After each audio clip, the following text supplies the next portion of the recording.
Hi everyone, welcome. Those two bins that I just showed you close up on the shelf over there, they're the bins that I plan on feeding today. And I've got a little bit of information that I thought I'd share about them.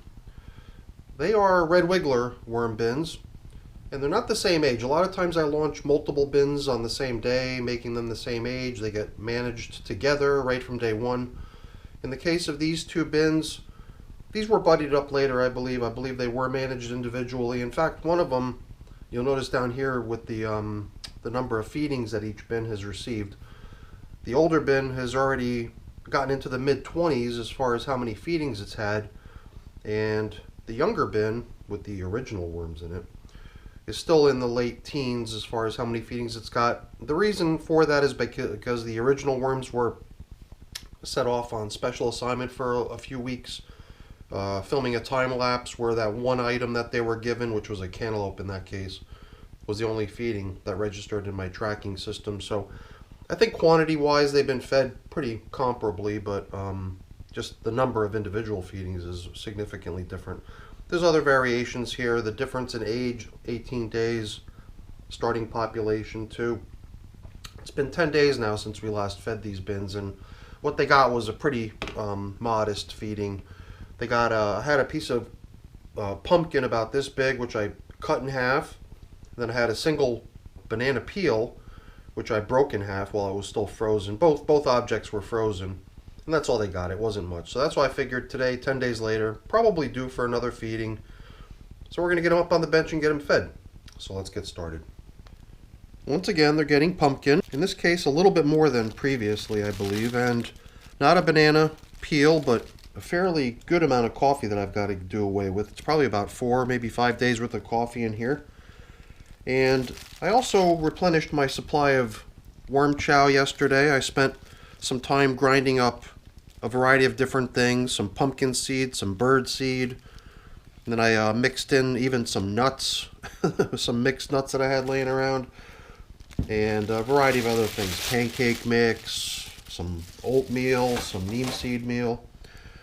So the something about the new this new batch of worm chow that I just made yesterday, though, it's somehow a little bit more clumpy. I'm not sure what explains that. Perhaps something about the ingredients that I used. And hanging out here on the surface, we've got ourselves a couple worms, a little welcome party to say hello when we first arrived. So now this, wow, this coffee filter is getting really chewed up. I believe this coffee filter was still quite intact last time when we, draped it over the last feeding. In fact, even these top covering pieces of newspaper are getting pretty weathered. The worms are doing a number on these top coverings. I've got a couple coffee filters that we could use to replace these off on the side. So when we finish feeding, we'll replace the coffee filter. We'll just use this recycled paper off here on the side, right down in the feeding area as bedding to complement the feeding. So I don't know, I'm thinking of the banana peel that they got 10 days ago, we might find a little leftovers. The pumpkin, on the other hand, I'm skeptical as to whether we'll find much, if any, leftovers of that.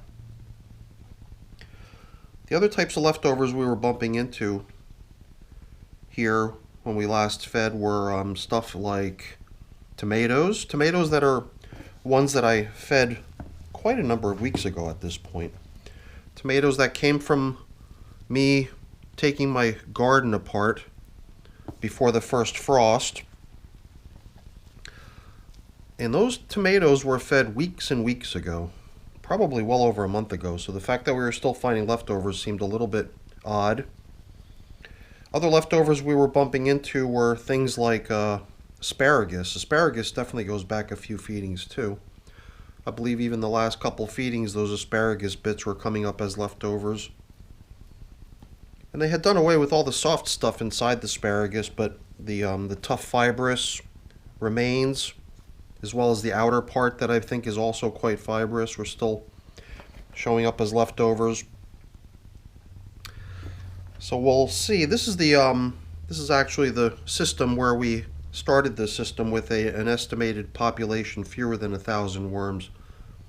And whenever I dig into here, I always feel like I've got to make the same comment, almost like a disclaimer that says it's probably safe to assume that at this point, 260 days later after the system was initially launched, we've probably got well over that number of worms living in here.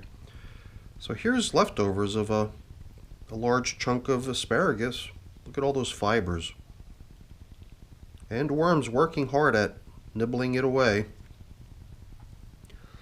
I kind of had a hunch that we'd start seeing some leftovers of that, despite the fact that it's probably been in here for close to a month.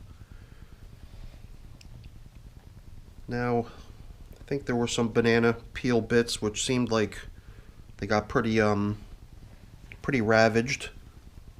It wasn't much of a feeding, so it's not too surprising that they really did a number on what little bit of food we gave them last time. And you know, something I keep trying to remind myself to do early on in my check-ins before I proceed down the road of disrupting things. It's too late for that now. We've certainly disrupted things, but I'm just going to give the whole system a little shot of this this liquid here. This liquid is pretty much water, but it has those BTI, not BTI, most people would probably recognize it better as the trade name or the package label. It's mosquito dunks. And you could buy mosquito bits which are little tiny chunks, but the mosquito dunks that I use, they look like a donut. You throw it in your pond or any other standing water you might have on your property, and it works on reducing mosquitoes, but it also does a good job reducing or eliminating fruit flies. In my case, I've been seeing fruit flies here and there. I must say, maybe stuff is working. I've already made my rounds. Every single system got some of this, and now I've just made it a routine to put a little bit into each system during the check-ins. And it does seem like the stuff is doing a pretty good job, because I haven't really seen many fruit flies lately, but you know, knock on wood, I don't want to assume anything. I'm just going to keep at applying this stuff until I absolutely see no more. Alright, here and there, when I see these really fibrous globs of stuff, I assume that we're just bumping into more leftovers of the asparagus. Here's another piece that's obviously asparagus. Some of the pieces, I guess, just seem to survive better than others. Just funny how the worms make their way down into there and how the outer skin of it, or the peel, or whatever you call it on asparagus, seems to be holding out so good because it's somewhat tougher material, but they'll do away with all of it in time. I keep getting this feeling like we've already excavated down into the feeding area, but it keeps collapsing with all these little worms wriggling around, causing the hole to fill back in. Okay, we don't even need this much room really, because I didn't really That's pretty funny. We were observing how certain tomatoes had been holding out so good and not getting infiltrated, because at no point, nowhere on the skin was there any sort of a hole, meaning that the moisture was staying in and the contents, even though they're very mushy, are still within that thin skin of the tomato, and the worms haven't been able to attack it yet. And I'm pretty sure that even as of the last check-in, we had a little bit of leftovers, maybe one or two of these tomatoes that were still holding together and hadn't been burst yet. So it's a little surprising that we're still finding tomatoes that are not yet burst. But so far we found one here, and that might be it. That might be the end of that one. I don't know how much longer it's going to be able to hold out, but we'll see next check-in if I'm careful and I manage to put it back without breaking it or puncturing it. Okay, let's get the feeding in here. I guess we're going to lay down a foundation of the coffee. And the coffee I've been applying in such a way lately that it includes a good bit of my worm chow. And I hope they like this new ingredients mix that I'm including. Not that it's really that different from previous worm chows, but I guess just the nuts, maybe the oil content of the nuts or maybe the sunflower seeds are causing the material to be a little bit more clumpy. So I think that's about half. And then usually into the coffee I take some of my worm chow and sort of blend it in. Yeah, you know, when I used to apply my last batch of worm chow, it wouldn't go in little clumps. Not to say that these are clumps, because you can't really pick it up because it doesn't stay a clump. It just seems to, I don't even know what the right word for it is, but it is sort of holding together to a certain point. And I made a whole lot yesterday. I made a whole lot more than I normally do. So maybe we'll be extra generous with this stuff and really try to spice up the somewhat boring coffee with even more worm chow. And I'll blend it all together, and I don't know, we'll see how it goes. I definitely recall some people in the comments of my videos commenting on how worm chow should be just sprinkled very sparingly on the surface. So the fact that we're going generous down low in the bed, I can't remember what the risk was, that it might heat up or something, but if it does, luckily we've got a pretty good sized system here that the worms can retreat away from it and, you know, find themselves a better place to be where they're comfortable. And then I believe we can start coming in with, look at this mess of my glove, it's covered in stuff. Come in with, say, about half of this pumpkin that we bought down here. Even though we have an estimate of a larger quantity of worms living in the second system, I somehow feel like each system has already sort of naturally worked its way up to an amount of worms that's suitable for the size of the container. So I really don't feel like we're still in the population size of 800 some odd worms in here, and in the other system too, since we started out with an estimated 1,263 worms there too. I assume we're going to find a pretty good number of worms hanging out. So here's some of this bedding material is what it's being used as now anymore. And we'll just grab ourselves a nice fresh coffee filter. Some of these leftovers that I didn't really point out are just corncob bits. Let's see what we could do about getting all these leftovers we located along the way back down into the feeding area. And I didn't really pay much attention to the little tomato. Hopefully I didn't damage it in the process here, kind of being rough, tossing stuff back down into the feeding area. It would be kind of cool to come back in during the next feeding and once again find it still somewhat intact without its skin being burst. We'll see. Alright, that's it for this feeding, I think. Let's get it covered back up and back up on the shelf, get the other system fed too. So here and there I think we're still bumping into some stuff that this must be the half of banana peel that they got last time. I thought we really saw virtually no leftovers of it, but I'm starting to think that that's what that was. Here too, leftover bits of asparagus. Let's get that a little bit sunken beneath the surface, and then we'll be in pretty good shape here. Nice bin. Very nice bin. And like I said, I'm going to grab one of these coffee filters. Just go back and grab another one for the other system, because I got a feeling when we get in there we're going to find a very similar sort of thing. We're probably going to find the coffee filter feeding zone indicator nibbled away, and we'll just use it as bedding in the feeding. And I've got a couple, well, just one piece of newspaper here actually, so I'll divide it in half and we'll give it to them as sort of the replacement top covering.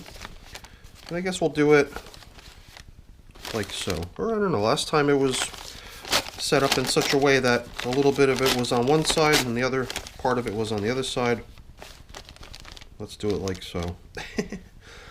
So this piece of paper has been resting out here on my bench for a while. For a while I was drying pumpkin seeds on it, and then I was also drying some rinsed off eggshells on it that I just put away. So I think it's time that we put it to a greater, more meaningful use in the worm bin. Alright, on to bin number 2 with the original worms. So, like you saw already earlier on the label, the original worms. I'm not sure if it's legible in the video, hopefully it is. Now, you know, even though worm systems might start off very different when we first launch them, after we buddy them up, we do make efforts to try to keep them in sync somewhat. And I don't know why, but for whatever reason, we're finding lots of worms hanging out on the top surface here. And it does seem like the newspaper coverings are holding up pretty good here. Although, as soon as I try to lift one up, it just tears under its own weight. So I believe we'll just keep it nearby so that when we rebuild the feeding zone, it'll just get a new job as bedding down within the feeding area. That does seem like it's the only thing it's good for anymore. It's just amazing how they're able to break it down so nicely. Oddly enough, look at this. This coffee filter's holding up so much better than what we found in the other system. But since we've got a replacement for it, this too will just utilize as bedding down in the feeding area, and they'll get this nice new one in its place. Alright, I don't know, somehow this being the younger of the two systems, I don't know, maybe because it got launched with a greater number of worms in the beginning or something, just somehow the material on the very top surface just seems more heavily worked or whatever. I'm not sure. I guess when I'm trying to run them as buddy bins, I do find myself looking for things that are in common as well as things that are clearly different. But for a while now, they've been buddy bins, and with the exception of that little period of time when this system was off on the time-lapse project with the cantaloupe, they've been getting the same stuff. So they got tomatoes from my garden just like the other bin did. I believe here too we might, if we're lucky, bump into a tomato that's still not punctured or ruptured. And we can, once again, like we did in the other bin, set it aside carefully and see if we can preserve it in that state for even longer. I don't know what that is. Well, like we saw before, bits of leftover asparagus. There's a good bit of it in here. Seemingly more leftovers of the asparagus in here than we saw in the other system, unless we just kind of got lucky and bumped into a pile of it. Okay, more of it. When I see stringy, fibrous material, I just assume that that's the asparagus in here, because I don't think there was anything else similar to that fed in this system, unless we find a piece of banana peel, which also has kind of like a stringy, fibrous consistency to it as it starts to break down, as you might be able to see here. But after a while, you do sort of become accustomed to recognizing things from the way they look. And you know what? I'm always forgetting, but still, I want to not forget, and I want to just apply some more of this mosquito dunks really quickly. And it'll just continue getting blended in as we agitate everything and move stuff around.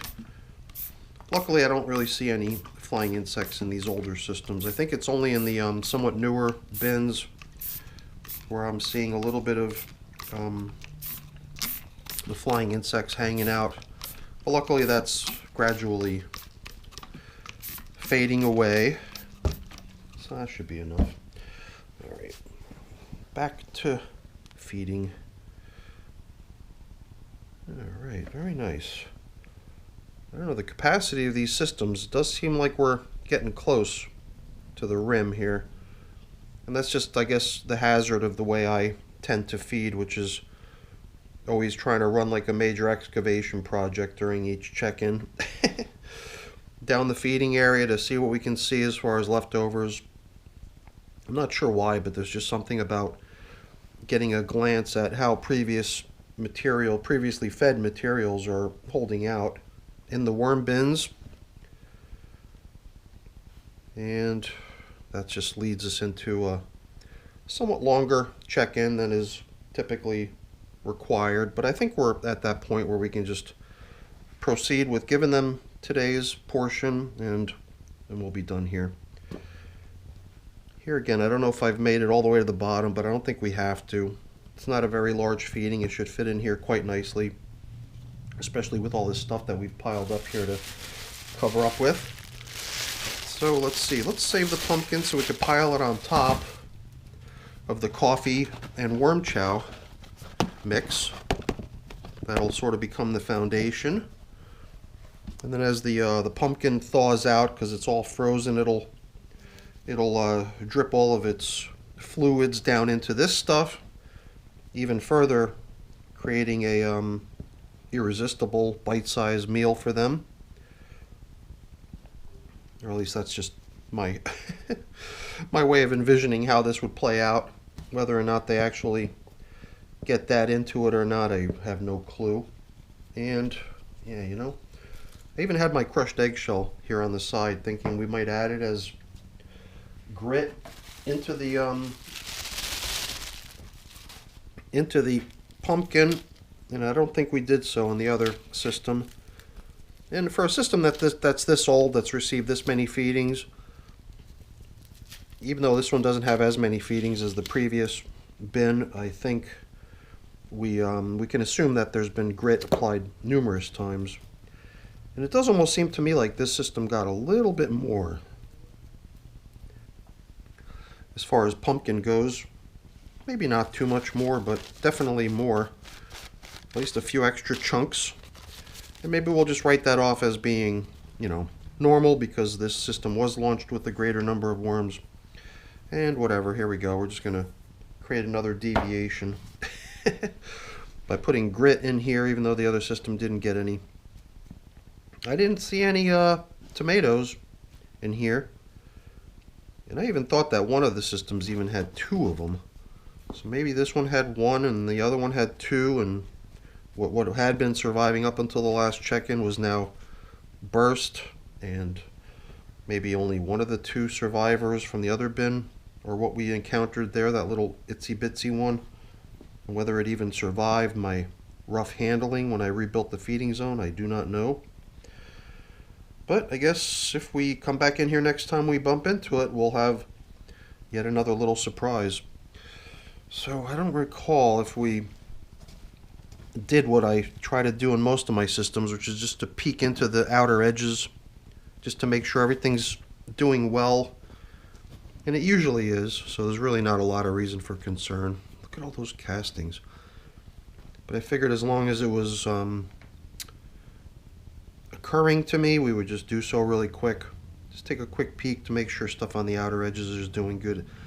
You know, every feeding, at least lately in my bins, has been getting applied down the center. And the feedings usually bring with them some moisture, which sometimes results in the outer edges of the systems getting a little bit drier than what you find down the middle. And it does feel more crumbly, a little bit more loose and dry than what we encountered down the middle. But as long as I'm seeing worms hanging out in this stuff, I don't worry. I just assume that we're in good shape from a moisture perspective. I guess when I start to worry is when I examine those outer edges and it is dry and it is also free of any worm traffic. That's when I start wondering if we need to do something, some sort of an adjustment to account for that. But here I think we're in pretty good shape. So that's it for our check-in with our red wigglers. Here too, I guess we'll try to share this piece of newspaper and lay it out as additional top covering, draped out over the surface so that the worms can play on it.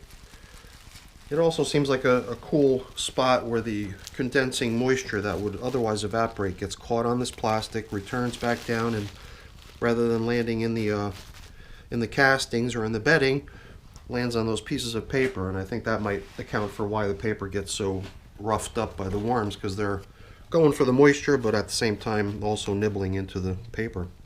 There again, it's just a theory. I don't know for sure.